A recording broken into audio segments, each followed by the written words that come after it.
안녕하세요. 반갑습니다. 자, 교재 우리 360쪽에 물권의 효력이다 이렇게 나오고 있습니다. 물권의 효력이라고 하게 되면 이제 두 가지가 문제가 됩니다. 우리가 지금 물권법의 총론을 하고 있는데 물권의 총론에서 물권의 효력에 8가지 물권에 반드시는 아니지만 대략적으로 공통적 효력을 나오고 있습니다. 첫 번째가 우선적 효력이다 이런 표현이 나오고 있고요. 우선적 효력. 자, 그리고 이제 물권을 물권답게 하게 한 권리가 하나가 있는데요. 그것을 물권적 청구권이다 이렇게 표현합니다. 물권적 청구권. 사실 뭐 우선적 효력이나 물권적 청구권이나 둘 다 시험에서는 굉장히 중요한, 특히나 이 물권적 청구권은 상당히 중요한 영역으로 이렇게 공부를 하셔야 될 것 같고요. 첫 번째가 우선적 효력이다 나오는데요. 우선적 효력. 우선적 효력이다라고 했을 때 사람이 물건에 대한 권리, 물권이 있고요. 사람이 사람에 대한 권리, 채권이 있다라고 하는 겁니다. 그럼 물권은 사람이 물건에 대해서 직접 배타적으로 지배하고 절대적으로 지배하기 때문에 공시, 널리 알려주게 됩니다. 부동산은 등기로, 동사는 점유로 알려주게 돼요. 그랬을 때 물권과 채권이 충돌할 수가 있습니다. 예컨대 A라는 사람이 B라는 사람한테 돈 1억을 빌리는 거죠. 채무자가 되고, 자, B는 채권자가 되겠죠. 채권자가 되고요. 자, 1억이라는 돈을 빌려줬다 B가. 그런데 이런 1억을 빌려주면서 채권에 합의를 하고, 자, 또 저당권을 설정하자라고 하는 물권에 합의를 하게 됩니다. 물권의 합의. 자, 이 채권의 합의와 물권의 합의가 있으면 이자가 이제 저당권, 등기를 하게 되겠죠. 저당권자로. 저당권자라고 말하게 되고, 이거는 이제 저당권을 만들어준 사람이다라고 해서 설정자라는 표현을 쓰게 됩니다. 설정이라고 하는 말이 굉장히 좀 의미가 있는 말인데요. 소유권은 뭔가를 제한하면서 뭔가를 만들어주는 그런 표현이고요. 그러면 이 또 A가 뭐 사업을 하다 보니까 뭐 이 경우에 또 C라는 사람한테 돈 2억을 빌렸다라고 가정하게 되면 C도 이제 채권자가 되겠죠. 그러면 이러한 이 저당권자하고 채권자 뭐 이런 경우에 충돌이 일어나게 되면 이 경우에 이 채권자는 저당권자로서 물권의 합의를 하고 물권자가 되었던 거죠. 그랬을 때 이 사람의 유일한 부동산이 경매가 된다라고 한다면 저당권자가 채권, 이 채권이 먼저 성립됐어도 또는 채권자가 더 많다 할지라도 공시된 물권이 채권에 우선한다. 이게 우선적 효력입니다. 그러면 C라는 사람이 만약에 또 저당권을 설정했다, 뭐 D라는 사람이 나왔을 때 그러면 물권끼리 충돌하면 어떻게 됩니까? 라고 해두면 물권은 공개적으로 알려줬다라고 표현합니다. 공시된 선우에 의한다. 그러니까 1번 저당권자가 먼저 경매 절차에서 배당을 받아가게 됩니다. 물권은 물권끼리 충돌했을 때 공시된 선우에 의한다. 자, 이것을 이제 우선적 효력이다라고 하고요. 그러면 이 물권이 채권에 항상 우선하는가? 그렇지는 않습니다. 채권 중에서도 임차권 같은 것은 예외적으로 공시할 수 있습니다. 이 부동산 임차권. 그래서 채권이 임차권을 등기가 공시인데요. 등기하게 되면 요 저당권과 공시된 선우에 의하게 됩니다. 그래서 예외적으로 채권도 물권과 선우를 따져볼 수도 있고요. 그래서 물권이 채권에 항상 우선한다 라는 표현법은 이건 이제 틀렸다 이런 표현을 하고 있고요. 원칙적 우선할 것이고요. 그러면 이 채권자끼리 충돌한다. 뭐 이 경우에 지금 요 저당권자가 없다라고 가정하고요. 저당권은 없다라고 가정합니다. 그러면 채권자끼리 충돌한다라고 했을 때 채권은 먼저 돈을 받아내면 선우가 아니라 선행주의라는 표현을 씁니다. 선행주의.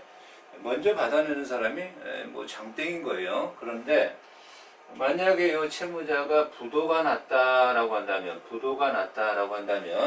이때 선우에 의하는 게 아닙니다. 선우에 의하는 것도 아니고요. 그 채권 빌려준 가액에 비례하여 가액에 비례하여 그걸 안분한다. 이렇게 표현합니다. 그래서 가액에 비례하여 평등하다. 일단은 뭔가 이렇게 안분하여 받는 것은 똑같이 받으니까 평등하다라는 표현법을 쓸 수는 있습니다. 안분 평등인데요. 뭐 그래서 이러한 어떤 이 우선적 효력에서 물권과 채권의 이러한 측면을 우리가 우선적 효력이다 이렇게 표현하게 되는 겁니다. 그러면 물권 상호 간에는 그러면 공시된 선의해야 한다 이렇게 표현하셔야 될 것이고 큰 가로 이번에 채권에는 원칙적 우선한다 이렇게 표현해야 되겠죠. 그러나 예의가 나오고 있는데 채권이 임차권 등기 되면 물권과 선의에 의한다 이런 표현법이 나오게 되는 것이고요. 또한 주택임대차나 상가임대차 보호법에서 일정 한도의 보증금은 먼저 성립된 저당권자보다 경매됐을 때 최우선 보증금이다라고 해서 먼저 챙겨드릴 수 있습니다. 약자 배려 차원에서. 그렇기 때문에 항상이라는 표현은 역시 좀 틀리게 될 것입니다. 그런 표현법이 나오고 있지요. 그러면 교재 361쪽에 물권을 물권답게 하기 위한 물권적 청구권이 이렇게 나오고 있습니다. 물권을 물권답게 하기 위한 청구권 이런 표현인데요. 예컨대 뭐 A가 토지를 갖고 있습니다. 토지의 소유자다 뭐 이런 표현이죠. A가. 그런데 B라는 사람이 여기에다가 무단으로 건물을 신축했다. 아무리 무단으로 건물을 신축했어도 건물의 신축자, 그죠? 건물을 지은 자의 소유입니다. 다만 B는 건물의 소유자일지언정 땅에 대해서 이 건물을 정당화해주는 어떠한 사용권이 없다는 거죠. 그러면 A라는 사람이 토지 소유자한테 건물을 명도의 경우에 있어서 토지를 반환해라. 또 이 건물을 철거해라. 또 뭔가 이렇게 이런 행동을 하지 마라라고 예방해라. 그러니까 물권적 청구권이라고 하는 것은 물권에서 나오는 겁니다. 채권에서 나오는 게 아니고 물권적 청구권은 물권에서 나오는데 이러한 권리가 없다면은 물권이 무슨 물권이냐라고 해서 물권의 실효성을 위해서 그죠? 이 실효성을 위해서 인정되는 청구권입니다. 물권에서 나와서 청구권이 되기 때문에 뭔가 특정인이 특정인에게 청구권이긴 한데 채권에서 나온 것이 아니고 물권에서 나왔기 때문에 순수한 채권이 아니고 준채권, 채권에 준하는 이러한 권리 이렇게도 평가하고 있고요. 이러한 이 물권적 청구권을 반환해 주세요. 그리고 예방해 주세요. 반환 그리고 예방, 그죠? 반환해 주세요, 예방해 주세요, 또는 제거해 주세요. 이런 게 이제 물권적 청구권의 모습이다라고 평가합니다. 이러한 이 물권적 청구권이라고 하는 이러한 실효성, 물권의 실효성을 위해서 침해를 받거나 받을 염려가 있을 때 염려만으로도 발생할 수 있는 게 물권적 청구권이고요. 그러한 침해자에 대해서 침해의 배제, 예방, 이게 이제 물권적 청구권의 의의라고 나오고 있죠. 그런데 이러한 물권적 청구권은 니은번에 보니까 물권을 물권답게 한 실효성이라는 표현이 나오고 있습니다. 여기 물권적 청구권의 근거라고 보시면 되는 것이고요. 그래서 이러한 물권적 청구권이라고 하는 것은 우리 민법적인 체계적인 측면이 자, 점유권에 기인한 물권적 청구권이 있고요. 점유권에 기인한 점유를 뭐 침탈당했다든가 그랬을 때 소매치기가 핸드백을 딱 뺏어갈 때 물권적 반환, 그죠? 뭐 그러한 뭐 제거, 예방, 뭐 침탈일 때는 반환이 되겠죠. 점유권에 기인한 반환, 자, 제거, 자 그리고 예방, 자 이렇게 규정을 하고 있고요. 소유권에 기인한 자, 반환, 자 제거, 예방, 이렇게 우리 민법이 규정을 하고 있습니다. 그리고 이 소유권에 기인한 물권적 청구권을 우리 용익물권이죠. 용익의 지상지역 전세권, 담보의 유치권, 질권, 저당권이 있는데 여기 이제 지상권, 자 지역권, 전세권 이렇게 있고요. 담보물권의 유치권, 자, 질권, 저당권이 있는데 뒤에 가서 공부하다 보면 이 유치권이라고 하는 것은 점유의 이전을 거절하겠다라고 하는 점유와 시종을 같이 하는 권리입니다. 따라서 이 소유권에 기인한 물권적 청구권을 규정하고 이 제한 물권들에게 준용해가는 편제를 취하고 있는데 점유권이 아니라 이 경우에 유치권은 점유로 해결하면 충분합니다. 따라서 여기에는 준용 규정이 없다. 소유권에 기인한 물권적 청구권을 준용해가지 않고 있다. 점유가 본질이니까. 요 지역권, 요거는 이제 반환, 제거, 예방 다 이제 준용해가고 있고요. 요 지역권은 토지가 이웃하고 있을 때 맹지고 도로에 통로가 없으니까 당신 토지를 좀 지나갑시다. 통행로를 개설합시다. 합의하고 등기해서 이런 것을 지역권이라고 합니다. 통행을 제공해주는 토지를 승역지라고 하고요. 필요한 땅을 요역지라고 하는데 이 땅의 점유라고 하는 것은 요역지 소유자가 본질적으로 점유하는 건 아닙니다. 따라서 지역권에 기인한 소유권의 반환, 요거는 이제 준용해 가지 않고요. 제거나 예방만 준용해 가고 있고요. 여긴 다 이제 준용해 가고 있고요. 질권은 준용 규정은 없지만 해석상 인정하고 있고요. 저당권은 어차피 제가 뭐 토지를, 아파트를 은행에 저당 잡혔다라고 한다면 은행이 뭔가 이렇게 점유를 수반하지 않습니다. 저당권자가 그 아파트가 사는 건 아니에요. 그래서 반환 청구권은 준용해 가지 않고 제거와 예방만 이렇게 준용합니다. 이 지역권하고요, 그죠? 이 지역권하고 이 저당권에서는요, 그죠? 이 물권적 반환 청구권이 인정되지 않는다라는 것이 굉장히 중요한 하나의 의미를 부여하고 있어요. 자, 그래서 물권적 청구권이 이렇게 이제 모습을 제가 좀 공부를 했는데 그 밑에 나오는 것을 먼저 말씀드렸는데, 자, 중간쯤에 물권적 청구권과 다른 청구권과의 관계라는 표현이 나옵니다. 그러면 물권적 청구권과 계약상 청구권이 경합할 수가 있습니다. 예가 나오는데 임대차를 체결해서 임대차가 기간이 만료로 종료하게 되면 임차인이 자, 임대차가 만료가 됐으니까 임대인에게 건물을 명도해야 되는 경우가 있을 것이고, 또한 소유권은 소유권자니까 자, 반환해라 라고 하는 이러한 물권적 청구권이 발생하죠. 그래서 이렇게 계약에 기인한 반환 청구권과 물권적 청구권이 경합한다. 경합이라고 하는 것은 하나가 충족되면 하나가 소멸하는 겁니다. 자, 그래서 그렇게 될 수도 있다라는 것을 아시면 될 것 같고요.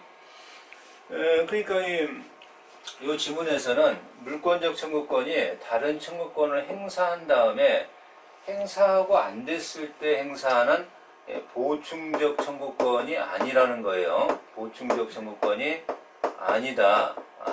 그죠? 왜냐하면 경합이 가능한 거니까, 자, 그리고 이 경우에 이제 요 물권적 청구권은 고의과실, 고의나 과실을 요건으로 하지 않습니다. 요건으로 하진 않습니다. 그런데 여기에 지금 제가 빨래를 널어놨는데 빨래가 A 필지에서 B 필지로 이렇게 바람에 의해서 B의 주택으로 들어가 버린 거죠. 그럼 제가 초인종 누르고 제 빨래, 제 청바지 반환해 주세요. 이건 고의과실이 전혀 없는 거죠. 없는 겁니다. 그러니까 고의과실이 없어도 물권적 청구권을 성립할 수 있고, 또는 도둑이, 을이라는 도둑이 갑의 핸드백을 날치기 갔다. 이런 때는 고의과실이 있겠죠. 그러면 반환해 달라고 할 수 있겠죠.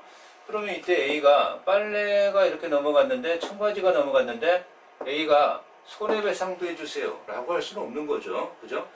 그러니까 이 경우는 반환도 하고 손해도 배상하세요 라고 할 수가 있죠. 왜냐하면 이자는 불법행위 요건을 충족했기 때문에 그런 겁니다. 불법행위 충족, 그죠?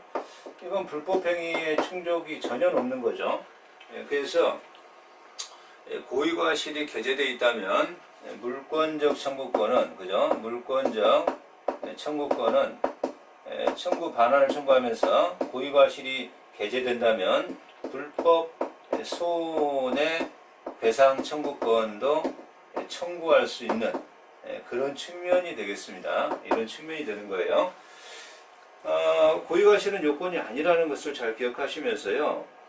그러한 사례의 경우에 물권적 청구권과 불법행위가 자 이렇게 일단 이 물권적 청구권의 그 사례에서 불법행위 요건을 충족시키게 된다면은 반환 청구권과 손해배상 청구권도 가능하다 이렇게 평가할 수가 있다라는 거죠. 그래서 자 니은번에 보니까 이러한 물권적 청구권은 뭐 예컨대 여기에 뭐 축대가 있고요, 그죠? 자, A가 여기에 살고 있습니다. 그리고 B가 여기에 살고 있습니다. 그런데 이 축대가 A가 쌓은 축대가 좀 넘어갈 염려가 있어요. 그러면 이때 염려만으로도 예방 청구권이 가능하다. 예방 청구권이 가능하다. 그래서 이 물권적 청구권은 염려만으로도 가능성만으로도 그죠? 발생할 수 있다. 이런 표현법을 자, 익혀놓으셔야 되겠습니다. 그래서 그러한 물권적 청구권의 효과적인 측면이 나오고 있고요. 자, 만약에 그러한 사안이 불법행위까지 구성하게 된다면 이때는 반환 물권적 청구권과 손해배상 청구권이 가능하다 이렇게 기억하시면 되겠죠. 그러면 교재 361쪽에 물권적 청구권의 종류가 나옵니다. 반환 청구권이죠. 타인이 권한 없이 목적물을 점유함으로써 자 이렇게 전부 빼앗긴 경우에 반환을 청구할 수 있고요.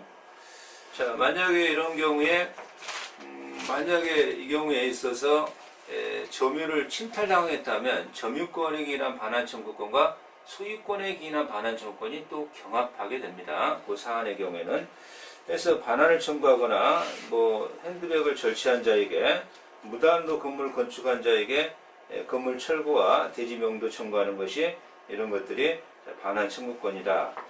그리고 이제 방해 제거 청구권이 나오죠. 방해 점유를 빼앗기는 것 네 형태로 방해를 당하고 있다. 그래서 자 한쪽을 넘어가시면 362쪽에 A 소유 토지에 B가 무단으로 물건을 쌓아놨다. 이런 것들은 침탈이 아닌 어떤 방해죠. 이런 경우를 그러한 물건을 가지고 철거해라 라고 하는 것은 제거 청구권이죠. 그리고 예방 청구권 이 세 가지가 물권적 청구권의 모습에 해당합니다. 그러면 이제 우리가 이 물권적 청구권의 성질적인 측면이 나오고 있는데요. 자, 이러한 이 물권적 청구권, 물권을 물권답게 하기 위한 물권적 청구권이다라고 하는 것은 사실은 여기 이제 물권에서 나왔고, 그런 이제 특정인이 특정인에게 요구하는 권리거든요. 예컨대 A가 토지를 갖고 있는데 자, B가 무단으로 건물을 신축했다. 무단 신축자. 그러면 이 건물 소유자가 토지에 대해서 아무런 권한이 없다. 그럼 철거당해야 되겠죠. 그런데 이 B가 이 건물을 C에게 양도했다. 그럼 이 사람은 양수인이라고 하죠.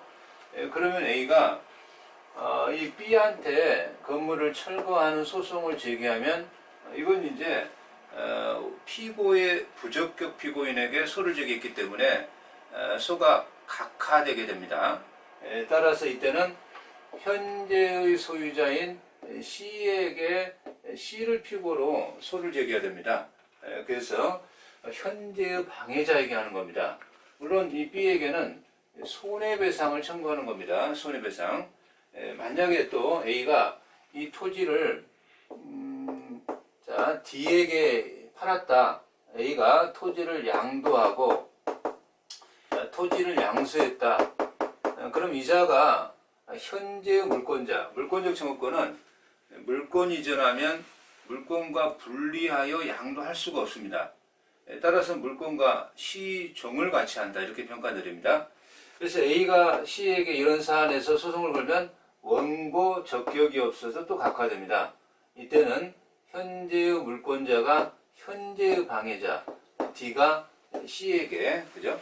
자, 이렇게 해야 되는 것이 물권적 청구권이고,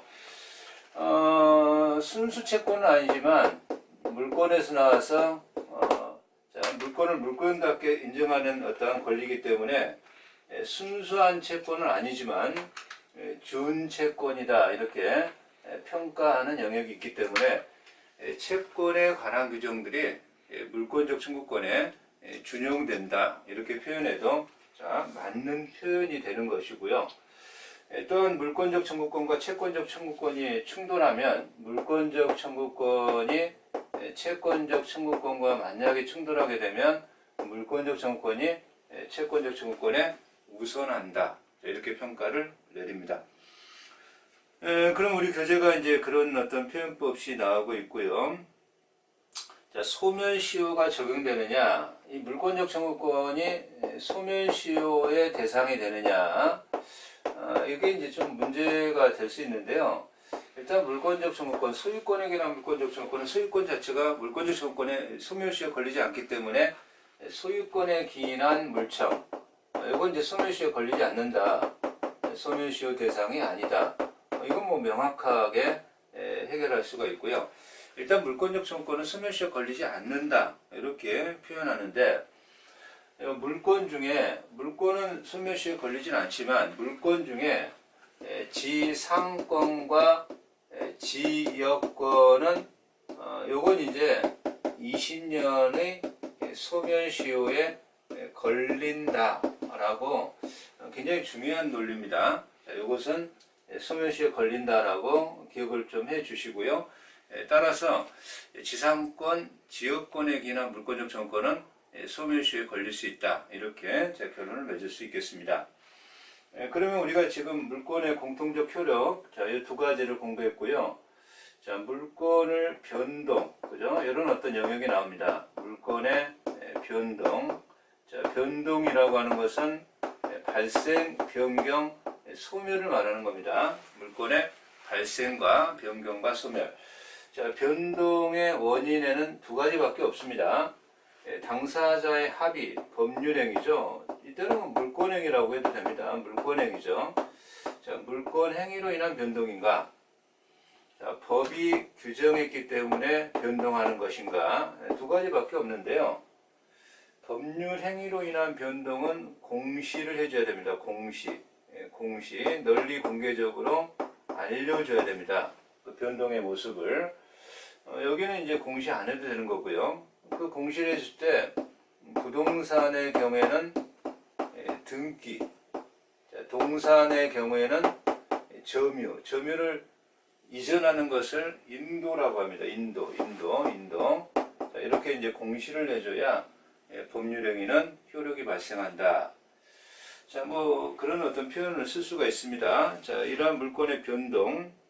그래서 363페이지에 그런 물권의 취득에서 누구로부터 이어받지 아니한 취득을 원시취득, 이어받은 취득을 뭐 매매를 했다든가, 건물의 신축은 원시취득이죠. 그러나 그 건물을 신축한 자가 팔아서 누가 매매로 샀다라고 한다면 승계취득이 되겠죠. 자, 이 취득에서는 우리가 이제 요거는 민총에서 공부했었던 내용이니까, 그러면 맨 밑에 363페이지에 물권의 변동과 공시가 나옵니다. 배타적인 권리가 되기 때문에 물권을 안전을 보호하는 측면에서 이제 공시가 필요한데, 364페이지 넘어가 보니까 물권의 공시 방법 나옵니다.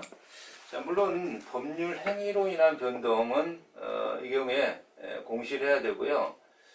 법 규정은 공시 안 해도 되는데 처분하려면 공시해라 되어 있습니다. 처분하려면. 요거는 물권이 효력을 나타내려면 공시해라. 요거는 공시 안 해도 되지만 효력이 있지만 처분하려면 법 규정은 공시해라. 이렇게 186조 187조가 규정하고 있습니다. 그랬을 때 부동산은 등기부라는 종이라는 공적 장부, 지금 이제 전산화가 됐습니다. 컴퓨터에 내장이 됐습니다만, 동사는 점유이전 인도로 공시해야 된다. 자, 그렇게 평가할 수가 있고요. 뭐 동산 물권에서 우리 교재가 자, 그 인도라고 하는 것에 대한 모습을 점유의 이전입니다. 점유의 이전, 점유의 이전. 자, 인도에 대해서는 뭐 사실 크게 두 가지로 나눠지는데, 제가 지금 요 시계를 앞 사람에게 건네주는 거죠. 자, 이걸 현실의 인도. 자, 손에서 손을 넘겨주는 거죠. 자, 현실의 인도. 그러나 머릿속에서 이전한다라는 관념의 인도, 그죠? 이 관념의 인도에는 세 가지가 이제 교재가 나오고 있죠, 그죠? 그래서 첫 번째가 간이 인도. 두 번째가 점유 개정. 세 번째가 목적물 반환 청구권에 의한 양도. 청구권 양도. 이 세 가지가 관념의 인도고요. 일단 이 동산물권 변동에서 좀 의미가 있기 때문에 이것을 좀 기억을 하셔야 됩니다. 자, A가 지금 컴퓨터입니다. 컴퓨터, 그죠? 자, 컴퓨터를 A가 점유하고 있습니다.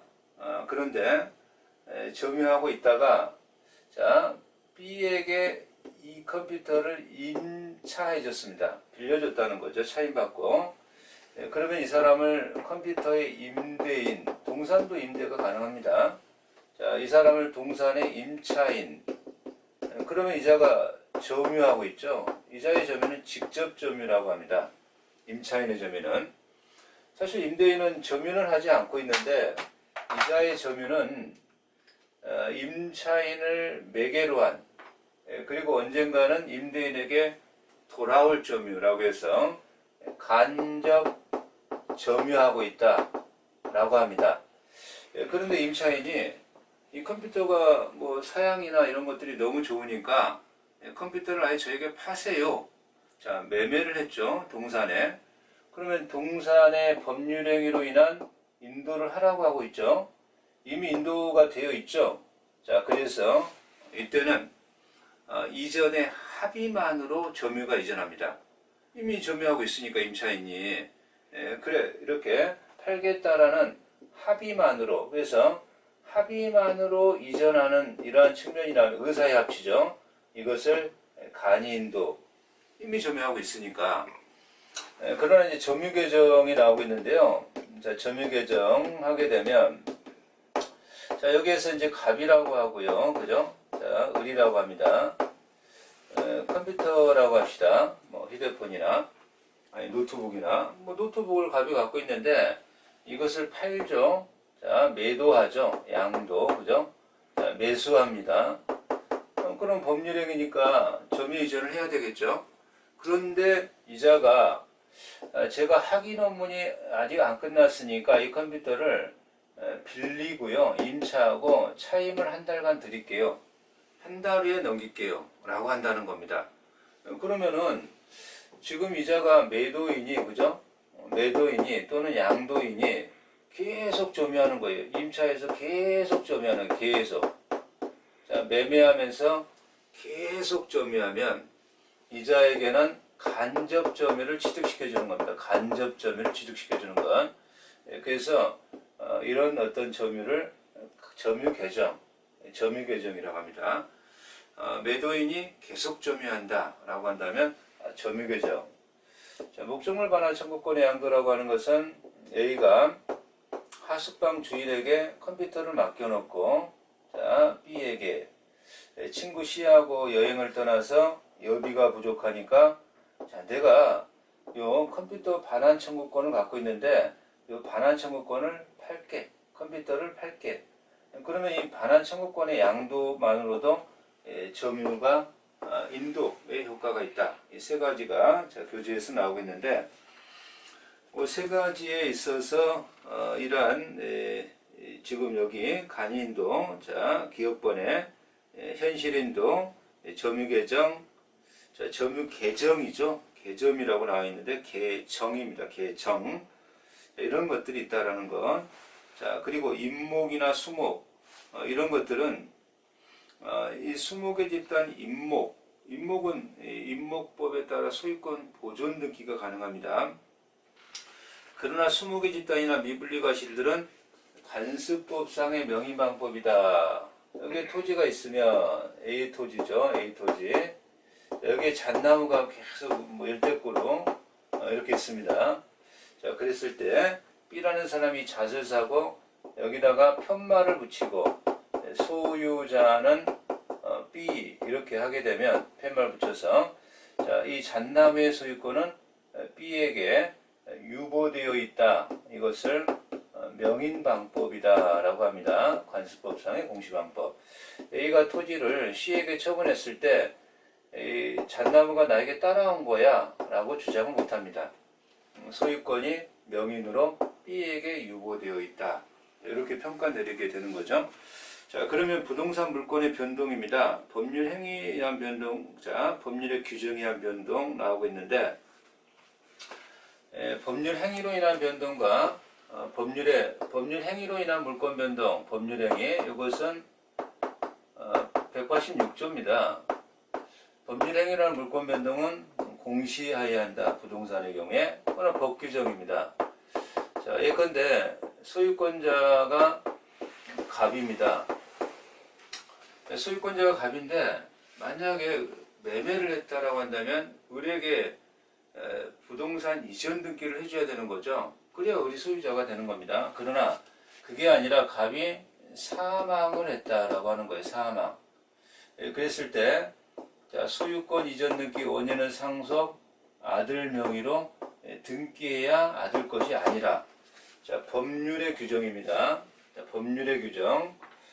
그래서 법률의 규정이 187조가 뭐가 되어 있느냐라고 했을 때, 판결, 자, 상속, 경매, 그죠? 수용, 기타 법률 규정, 자, 이런 것들이 법률의 규정인데, 이런 경우에는요, 자, 아들에게 등기 안 해도 상속이니까 아들의 것입니다. 법률의 규정이. 그러나 요 아들이, 그죠? 처분하려면 아들 명의로 상속 등기를 하고서 처분해라 라고 되어 있다는 거죠. 따라서 법률 규정에 의한 등기는 처분의 등기다. 이렇게 평가하고요. 판결의 종류에는 판사가 소유권 이전해라 라는 이행 판결이 있고요. 판사의 판결로 권리가 변동하는 형성 판결이 있고 확인 판결이 있는데, 등기하지 않아도 물권 변동 효력이 나타나는 것은 형성 판결입니다. 이행 판결은 등기를 해야 된다는 거고요. 자, 상속, 경매, 수용, 기타 법률, 자, 이렇게 나오고 있습니다. 그래서 자, 상속, 자, 187조, 자, 365쪽에 1상속, 자, 또 공용징수, 이거 수용을 말합니다. 자, 판결, 자, 니은의 판결 나오는데, 판결은 형성 판결의 취득한된다. 자, 이행 판결을 자꾸 출제합니다. 이행 판결도 등기 없이 효력이 나온다. X 등기해야 됩니다. 자, 판결, 그죠? 자, 경매 뭐라고 되어 있습니까? 등기한 때가 아니라 자, 매각대금을 완납 조건으로 소유권을 취득하게 됩니다. 자, 그래서 기타 법률의 규정들이 쭉 나옵니다. 그래서 이제 물권에 있어서 뭐 그런 내용들이 나오는데 우리가 아직 공부하지 아니한 점유시효 취득이라고 하는 게 있습니다. 토지가 A의 토지인데 A가 토지 소유자라는 거죠. 그러나 B라는 사람이 소유의 의사로, 자, 요건이 소유의 의사입니다. 소유의 의사로 평온하게 공연하게 20년을 점유하면 자, 이제는 20년을 점유하면 이제는 B가 A한테 등기를 넘겨주세요 라고 요구할 수 있고요. 자, B가 등기를 하게 되면 소유권을 취득한다 라고 취득시효 라고 하는 규정을 하나 두고 있습니다. 취득시효.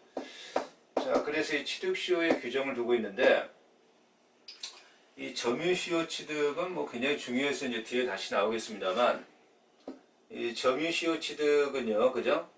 분명히 법률의 규정입니다. 법률의 규정이에요. 그런데도 등기를 요구하고 있는, 굉장히 법률의 규정인데도 등기를 요구하고 있는 예외적인 현상이에요. 예외적인 현상. 자, 그래서 다음 아래 보기 중에 등기해야 현 변동 효과가 나타나는 것 하게 되면 거의 정답이 취득시효입니다. 취득시효. 자, 취득시효가 거의 나오게 되죠. 아니면 법률의 경우를 고르시든가, 그죠? 그래서 교재 365페이지 자, 동그라미 3번 기타 법률의 규정에 예외 시효 취득을 밑줄 그으시고 시효로 인한 부동산 소유권의 취득은 법률 행위에 의한 것이 아니고 187조의 법률의 규정이지만 245조가 규정하고 있는 법률의 규정이지만 그러죠? 자, 여기는 등기를 요구하고 있다는 겁니다. 그래서 아주 예외의 예외니까 좀 기억하시고요. 자, 등기 없이 취득한 부동산 물권의 처분이라고 나오죠. 처분을 위해서는 등기해야 된다. 처분을 위해서는 등기해야 된다. 라고 하는 것을 자, 기억하시면 되겠습니다. 자, 그러면 이번 시간 여기서 마치고요. 자, 다음 시간은 부동산 물권의 공시 등기에 대해서 좀 공부하겠습니다. 수고하셨습니다.